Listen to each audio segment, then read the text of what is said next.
Meus amados, paz de graça, nosso canal Água da Rocha, palavra de fé, esperança, renovação e transformação, trazendo para vocês a palavra de hoje. Nós estamos fazendo uma série chamada Sensível, #Autismo. E hoje eu estou aqui com uma convidada muito especial. Muito obrigado, Priscila, por estar cedendo o seu tempo com muito carinho, com muita atenção, respondendo ao nosso chamado para hoje falar sobre comportamento, sobre comunicação, sobre a fala, especialmente voltada para o autismo. A Priscila, ela é profissional e agora ela vai se apresentar e dizer quais são as suas especialidades. Fique à vontade, Priscila, sinta-se na sua casa. Nós estamos na minha cozinha, mas sinta-se na sua casa. Obrigada, Rê. Chamo de Rê porque a gente já tem intimidade, né, para falar disso, e nós estávamos falando e conversando a respeito de como é importante comentar a respeito desse universo, e eu costumo dizer, e disse isso para ele, que é complexo. Nós vamos falar de um pequeno momento hoje, mas é grande, né? Eu sou fonoaudióloga e minha hoje grande massa de atuação é em autismo, devido às demandas que se chegam tanto na área particular como em lugares, entidades filantrópicas das quais hoje eu atuo. Eu trabalho na BADS, uma rede de atendimento especializado, né, para crianças especiais, e eu trabalho na PAI. Atualmente na PAI em Ferraz, então estou naquele município há pouco tempo, também ofertando apoio à prefeitura para todos os munícipes daquele lugar em Ferraz. Não vou fazer muita festa dentro do que eu me especializei, mas sou hoje no momento especialista na área de autismo, né? E minha formação de base é fonoaudiologia, por isso, né, fonoaudióloga. Nós temos como resposta dentro dessa área ajudar as pessoas a se habilitarem na comunicação. Tem tudo que diz respeito à comunicação, é um papel do fonoaudiólogo. E hoje, de forma especial, como o Rê já tem falado para vocês, queria parabenizá-lo, já falei isso para ele. É uma iniciativa, eu acredito que rica, num tempo onde já se visto que temos tantas informações gerais, né? A gente vê por mídia, assiste hoje que até mais acesso a alguns artigos, mas ainda se faz importante falar disso de uma forma mais específica, a lida de como é. Então nada mais importante do que trazer pessoas, né? Já tinha parabenizado ele por ter trazido outras pessoas para falarem aqui, e nós vamos comentar hoje a respeito da comunicação e da fala dessa pessoa, do sujeito autista, né? Comentaremos um pouco como funciona, algumas coisas que ele já vem trazendo, as complexidades de grau, né? De leve a moderado e severo, mas como se dão dentro dessas fases, né? E foi esse o prazer de estar, né? Maravilhoso, muito bem, mais uma vez, muito obrigado, Priscila. Então nós vamos, como diz o povo, vamos logo jogar a bola, vamos chutar no gol para ver o que acontece. De acordo com a minha pesquisa, o autismo ele é identificado do 1º até o 3º ano aproximadamente. E em algumas pesquisas que eu vi, algumas crianças com 5, 6 anos e até 7 anos ainda não falavam. E você, como fonoaudiólogo, esse nome me deu um nó. Chama de fono. Pronto, vamos chamar de fono. Você como fono, como que é essa apresentação, essa identificação com o familiar, com o autista, para ajudar ele nesse processo tão delicado, que eu acho algo muito íntimo, né? Quando uma criança, um pai chega até você para levar uma criança, principalmente se essa criança, olha só, já estou ficando esperto no assunto, ainda não é laudada ou ainda não tem o laudo. Como que isso é feito? Bom, a gente tem que partir do pressuposto, Rê, acho que você já deve ter visto isso, como também já postado nos vídeos anteriores, de que o autismo ele é a base, né? Porque nós consideramos um espectro, é por isso que eu chamo de complexo. Dentro desse perfil existe algo que nós chamamos de tríade, os perfis que já se identificam dentro dessa patologia. Eu vou ressaltar mais uma vez, acredito que já tenha sido dito, mas o autismo ele vem de uma base onde não é a fisiologia, a base não está visto como em síndromes, como a gente consegue identificar com facilidade uma pessoa com síndrome de Down, né? Aquelas características dos olhos puxados, ou síndromes que já caracterizam a face da pessoa. Por que é difícil, respondendo a sua pergunta, identificar?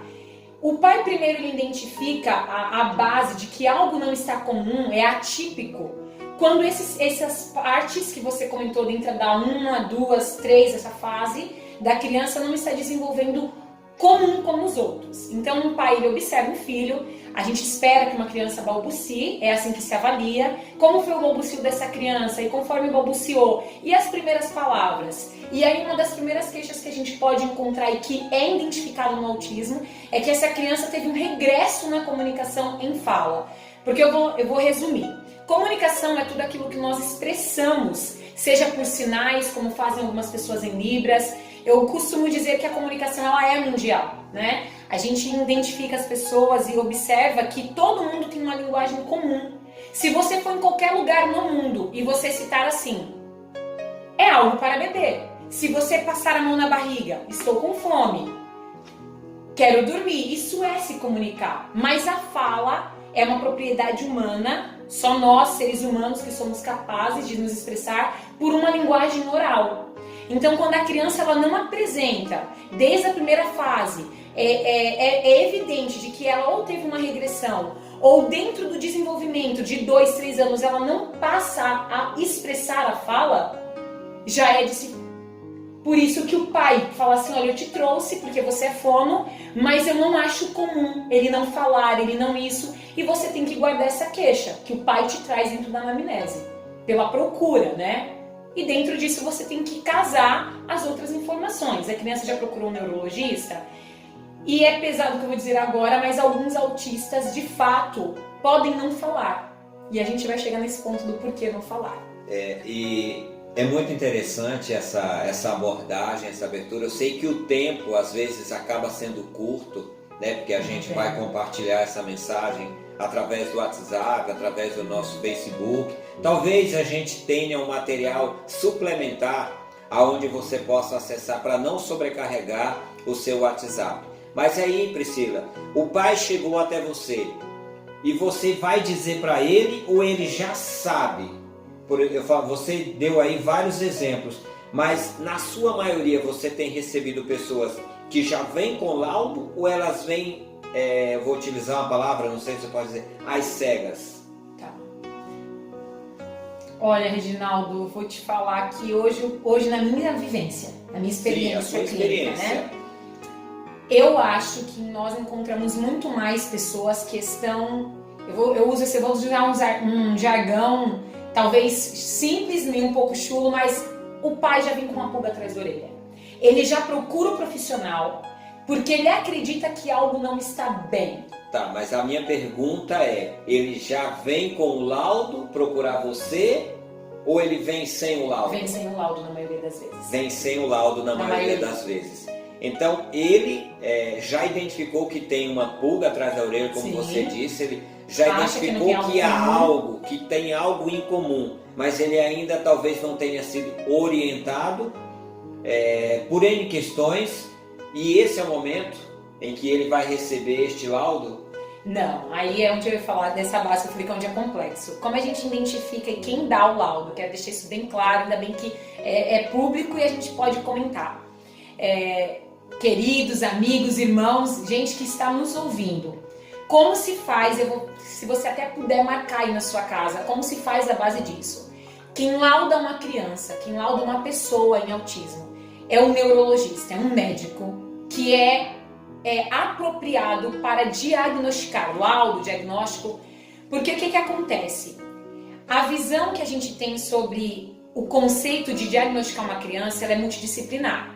O médico, quando ele também desconfia que a criança possa ser, porque o pai ele responde um questionário, existe um teste que os pais vão respondendo dentro de todo aquele perfil de espectro, como eu disse que é uma margem. Se a criança, por exemplo, tem estereotipia, que é aqueles movimentos nas mãos, no corpo, anda na ponta do pé, isso é um dos. Mas o pai vai dizer, olha, ele não fala, ele começou a falar e agora tem mostrado uma regressão da comunicação. Existe um perfil para ele estar dentro disso. Aí o médico, o neurologista vai dizer, olha, precisamos entender se seu filho está dentro da base do espectro. Você precisa encontrar, costuma ser dentro dessa equipe multidisciplinar, um terapeuta ocupacional, um psicólogo e um fonoaudiólogo. E por que um fonoaudiólogo? Porque a comunicação é uma das maiores evidências que denotam de que essa pessoa pode ser autista.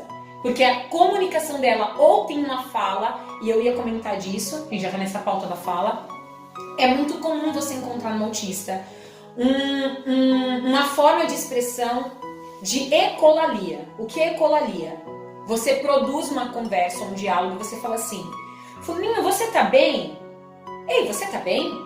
Bom dia! Oi, bom dia! Ele fica reproduzindo, isso se chama ecolalia. E ela existe em dois tipos de forma.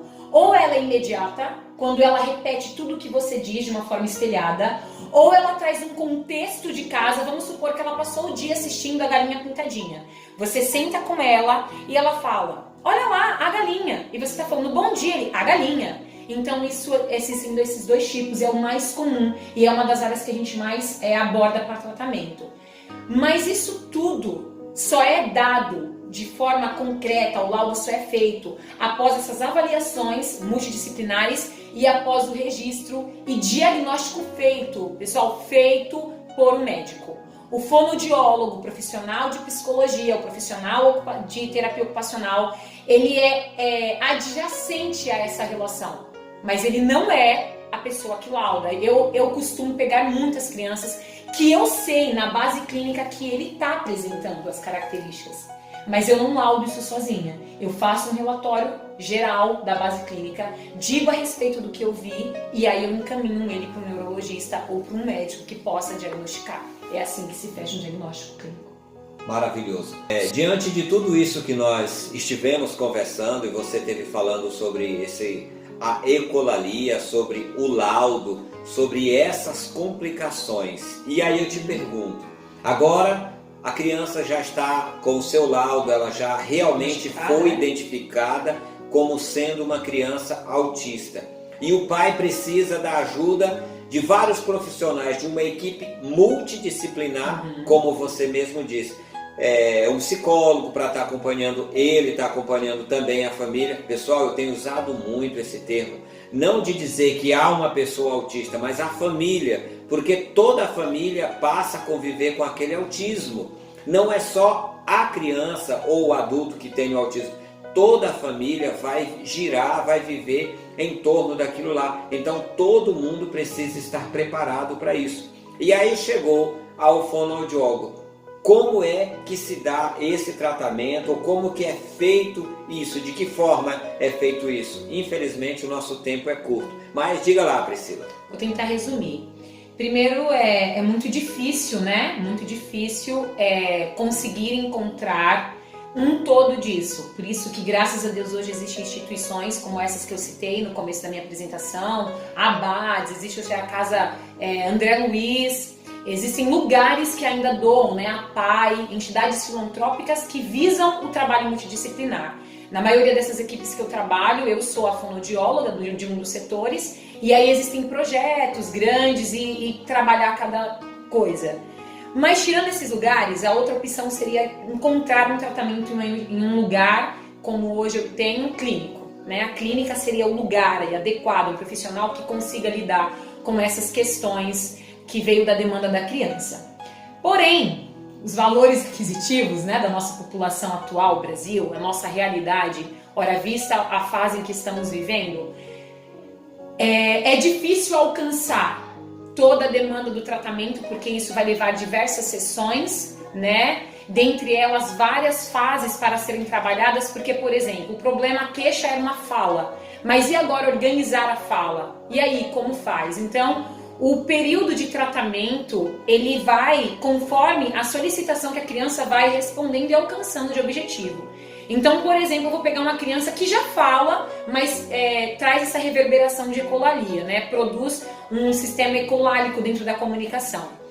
O período de tratamento que ela vai levar, a demanda geralmente, a gente eu costumo dizer que autismo não dá nem para dar meses. A gente coloca aí 6, uma base de semestre, mas vai durar mais de um ano. Porque até isso tudo ser aprimorado e ele pegar dentro de todas as bases. Eu estou tentando ser muito simples, mas é complexo, porque essa criança apresenta a linguagem, ela entende o mundo onde ela está inserida, e dentro de tudo isso que ela apresenta, o Reginaldo trouxe uma coisa muito boa, Rê.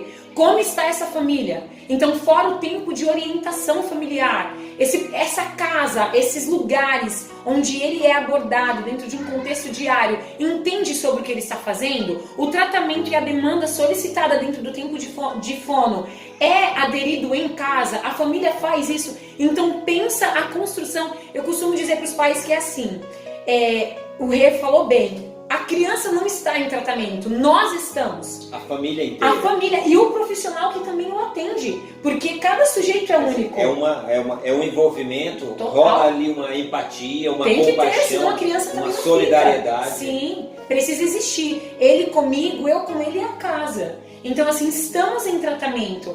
E aí isso demanda tempo, meus queridos. Demanda porque a aceitação do processo em terapia, como a casa está abordando e como isso vai se dar um resultado daqui a um tempo. Porque isso são fases, é como eu disse. Agora que produz a fala, agora que alcançou isso, e os próximos passos, o aprendizado, e a escrita, e o processo de se interagir no mundo social. Quer dizer, a comunicação para o autista, ela realmente, complexa. Então, é algo muito complexo. Vai muito além da fala, às vezes tem o textual também, né? Eu tinha feito uma colinha aqui, Pri, eu vou te perguntar uma coisa. Além da fala, né, e do gestual, de que forma o autista entende que em vez de você querer, por exemplo, eu quero ajudar, mas eu vou me aproximar dele. Nós na Libras tem um jeito de se comunicar como autista. É mais intuitivo, você olhou para ele, de que forma ele vai entender que você quer ajudar ele ali, para fazer essa primeira comunicação. Eu não conheço, mas de repente eu vi um autista na rua e ele precisou de uma ajuda e eu não sei como ajudá-lo. Eu sei que eu não posso tocar nele, eu sei, algumas coisas a gente sabe, até porque a gente assiste Good Doctor e vê um monte de outras coisas. Mas profissionalmente, Pri, de que forma eu posso, ou ele pode identificar que eu estou ali para ajudar e não para atacar? Eu quero indicar então, na verdade agora, já que você comentou até de uma série, eu sugiro a vocês, se vocês puderem arrumarem esse tempo da nossa vida de isolamento, marca aí no seu caderno, não deixe de assistir essa série se você tem interesse por esses assuntos. Ela chama-se Atypical, ela está no Netflix, é uma série muito legal e ela traz essas abordagens até da fase da adolescência e de um autista que chega a namorar.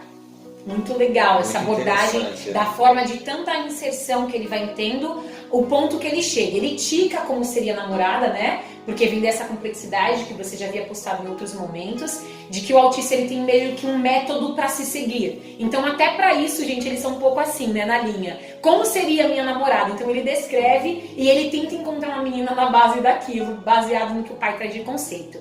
E aí como você abordaria? É preciso entender que de cara você precisa identificar se aquilo promove a ação que você está tentando, promove um afastamento ou de fato um acolhimento. Não é base complexa para todos iguais o comportamento de um autista para o outro. Recentemente eu encontrei um autista enquanto eu ia fazer o teste do Covid em uma farmácia. Ele estava em um dia de chuva e ele estava chorando porque ele queria ir embora, mas começou a chover e ele tem medo da chuva. Perguntei isso para a mãe dele em curto tempo e ela me falou que tem medo da chuva. Eu percebi que ele era autista e dentro desse tempo ele começou a falar assim, mas eu quero ir embora, e se balançar. Eu percebi que se ela não soubesse condicionar, ela era a mãe a saber, mas ele podia ter um grande momento de birra ou crise, que é assim que nós chamamos o momento da crise. Quando você encontrar uma pessoa assim, primeiro você precisa perceber se ele tem interação na troca de fala, ele consegue interpretar, posso te ajudar? Né? Você vai ofertar ajuda. Porque, como eu disse, o grau varia o comportamento. Se for severo, talvez ele nem te ouça, ele nem queira dar atenção, porque o grau de interação não vai alcançar. Então você precisa primeiro dar contas de que se ele está só, como está aquilo. Se aquele momento da crise tem alguém da parte dele que está dando conta, para que você possa primeiro perguntar para quem está acompanhando ele se você pode ajudá-lo. Porque se você for invadir uma pessoa que não suporta toque e for aproximá-lo, a tendência é de que você tome até uns esporros. Porque alguns deles reverberam, gente. Não é que a pessoa, ela quer fazer isso. Eu quero deixar isso bem claro. Todos nós temos uma necessidade de nos comunicar e algumas pessoas, infelizmente, se comunicam de forma exacerbada em agressão. Não é que ele tenha intenção com você, mas ele não sabe lidar com o que você está trazendo. Então, assim, você precisa perceber se a fala no tocante vai ou se ele não é uma pessoa que interage por comunicação oral. E aí, como você faz? Eu tenho alguns pacientes que, se eu abordá-los pelas costas e abraçá-lo e trazer com o corpo para trás, isso acalma. Então, cada um tem uma leitura. Outro, se você cantar, vamos cantar música? Como é a música? Aquilo vai acalmando ele. Então, é muito variante. Não é uma certeza absoluta que todos vão ficar iguais. Então, né? Praticamente é aquilo que o pai o pai dos gêmeos falou para mim, que cada caso é um caso totalmente diferente. Total, cada um, ele vive no mundo dele. Ele tem os filhos gêmeos, um já tem uma facilidade, o outro um pouco menos, e eles convivem ali, e ele tem mais uma outra filha, né? Então eles convivem os três ali, procuram aquela forma de interação e de comunicação. Pessoal, o que a gente está tentando trazer aqui e explicar para vocês, ainda mais que nós estamos em um canal cristão, é que há sim essa possibilidade de você se comunicar, seja com um autista na sua família, seja com uma pessoa conhecida. Existe muito essa questão. Eu, por exemplo, na academia onde eu presto serviço, tem uma criança que sempre voltava comigo, e às vezes ele pegava uma carona ali comigo e eu achava interessante. Quando eu chegava, ele falava para a mãe dele: mãe, tio, perua escolar, porque é uma perua que eu trabalho. Então ele tinha aquela comunicação, e se eu me aproximasse dele, ele não saía de perto. Eu, lógico, não ia lá, eu já sabia que ele era autista. Então eu procurava resguardar não apenas a mim, mas principalmente a ele. Porque ele não iria entender, talvez, se eu chegasse, cumprimentasse: e aí, como é que você está? Ele pode não entender dessa forma. Então a gente, às vezes, também tem que ter um bom senso e o cuidado. Bom senso e cuidado. Tratar a outra pessoa, como eu disse no vídeo anterior, como você gostaria de ser tratado. Respeito, amor, carinho, isso é fundamental em qualquer um dos lugares. Mas nós estamos caminhando, meus irmãos, para a parte final. Então eu queria que rapidamente a Pri falasse sobre os diferentes graus do autismo, do leve até o mais difícil. Como que é isso? São 3 que hoje nós caracterizamos, né? Então é leve, moderado e severo. E existe uma coisa que eu não ficaria devendo a vocês se eu não comentasse. É que dentro desses graus podem existir comorbidades. Então o que acontece? Uma pessoa pode ter deficiência intelectual e ser autista. Ser um DI, né, que a gente classifica deficiência intelectual, ter uma deficiência intelectual bem significativa e ter um autismo leve. Ele pode ser um autista severo, ter uma dificuldade grande no espectro autista e ter algum tipo de outra patologia. Ele pode, por exemplo, gente, ser paralisia cerebral e ser autista. Então é preciso, por isso que eu digo que é complexo, entender de cada ponto, de cada traço de forma significativa naquela pessoa, naquele sujeito. Nós estamos comentando de criança, mas existem adultos que nunca receberam laudo em autismo e são autistas. São pessoas que cresceram, se desenvolveram de uma forma incomum, nunca receberam laudo, mas são. E na fase adulta denota e percebe: nossa, eu sempre tive esses comportamentos. Eu conheço pessoas, por exemplo, que hoje na fase adulta falam: poxa, eu sempre fui, não tinha me dado conta. Um grau leve, por exemplo, e sempre foi. Viveu a infância tendo dificuldades, mas nunca foi laudado, nunca recebeu um diagnóstico fechado. Então, assim, os graus vão dizer e variar como essa criança vai funcionar no desenvolvimento. Uns exacerbados demais, dificuldade de toque, outros até com facilidade de conseguirem, ou habilidades. Já me fizeram essa semana uma pergunta numa live: é verdade que todo autista é extremamente inteligente? Não é uma verdade, mas é uma possibilidade de alguns nascerem com isso. Olha, eu comecei o meu primeiro vídeo falando de uma forma bem bem eloquente sobre algumas pessoas, né, que eu pesquisei lá e vi que essas pessoas eram autistas, como por exemplo Bill Gates, a cantora. Eu sei que essa não é a realidade, nós sabemos, e a gente não pode ter essa utopia de achar que isso é realidade. Mas uma coisa aconteceu, tem um campeão de jiu-jitsu que ele é autista. Eu fico pensando, Pri, como não deve ser. Eu tô até abri aqui no meu computador para ver a imagem do campeão, como que isso se dá. Se ele não gosta do toque, se ele não gosta, de que forma ele foi tratado. Meu irmão, minha irmã. Então nessa parte final eu gostaria de deixar com a Priscila para que ela dê, eu não vou dizer que é um conselho, mas que ela ajude de alguma forma você a entender melhor a pessoa que é autista. Tanto aquele que tem um grau leve, que pode ser direcionado, desenvolvido, né?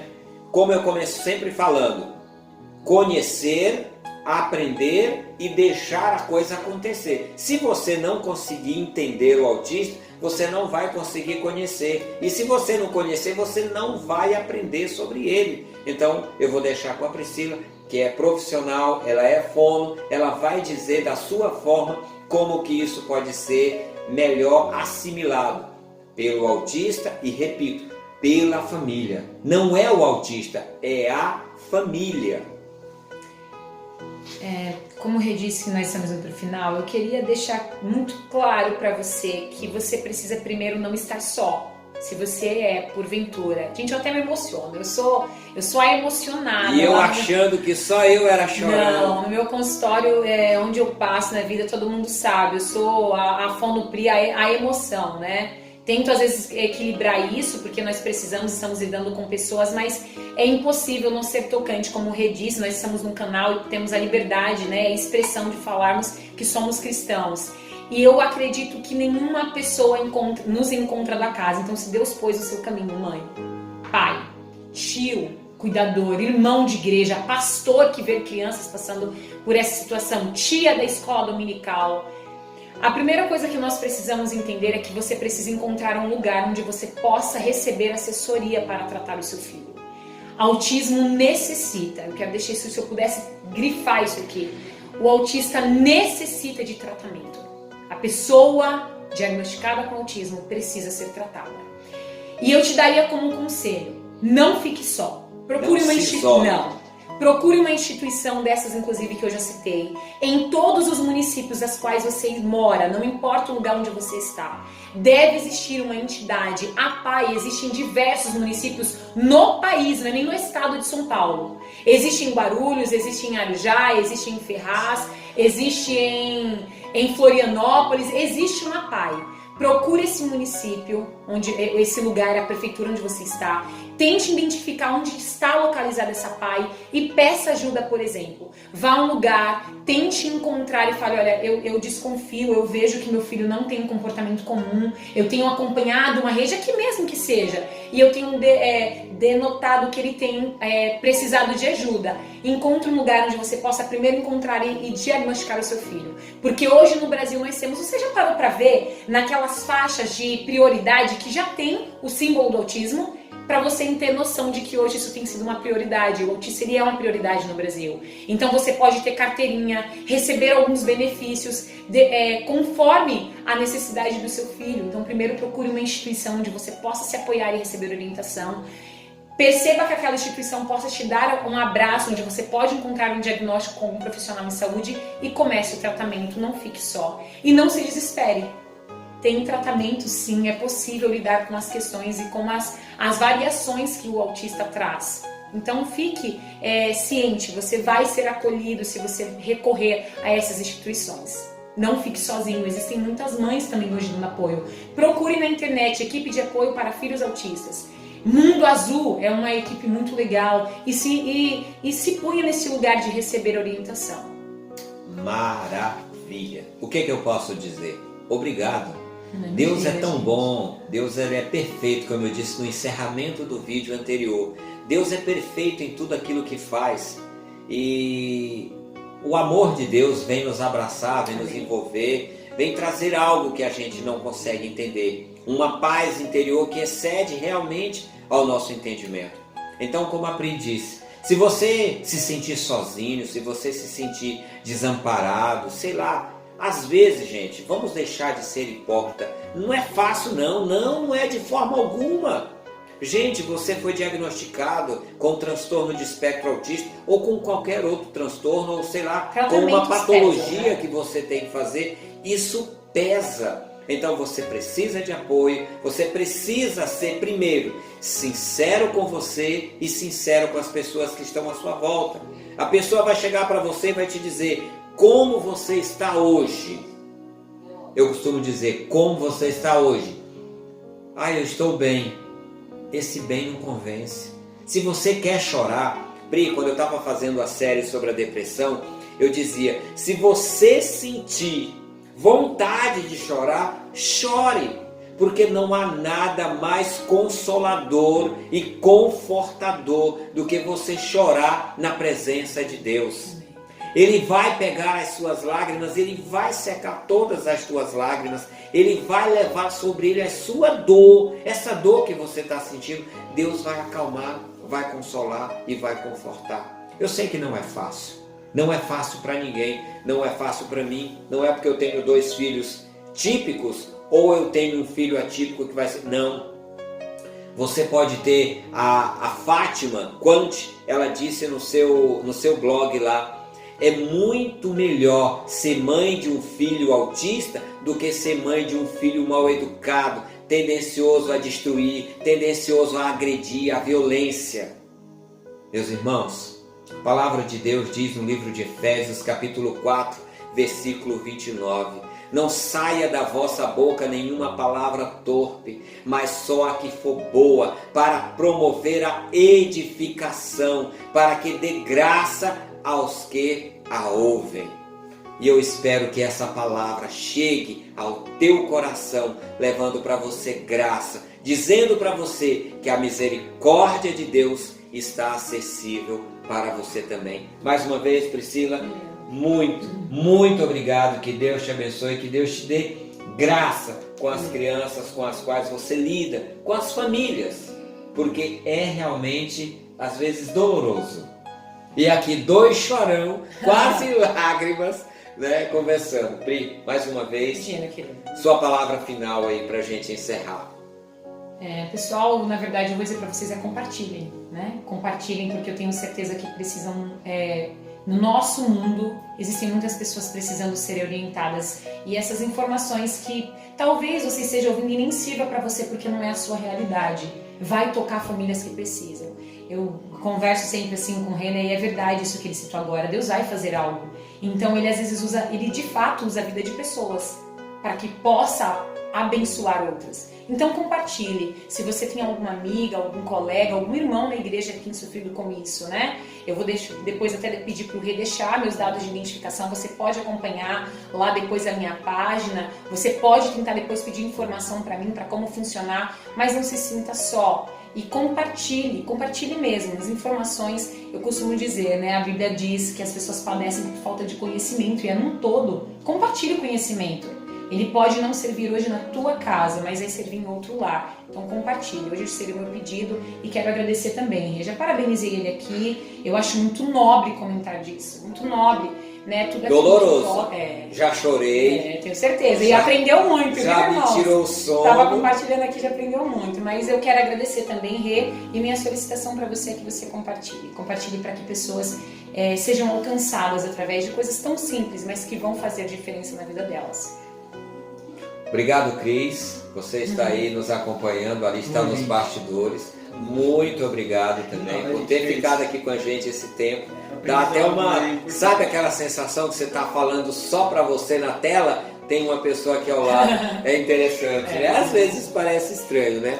Mas olha, gente, obrigado mesmo, de coração. Deus abençoe. E como eu sempre digo ao final, até a próxima e paz e graça!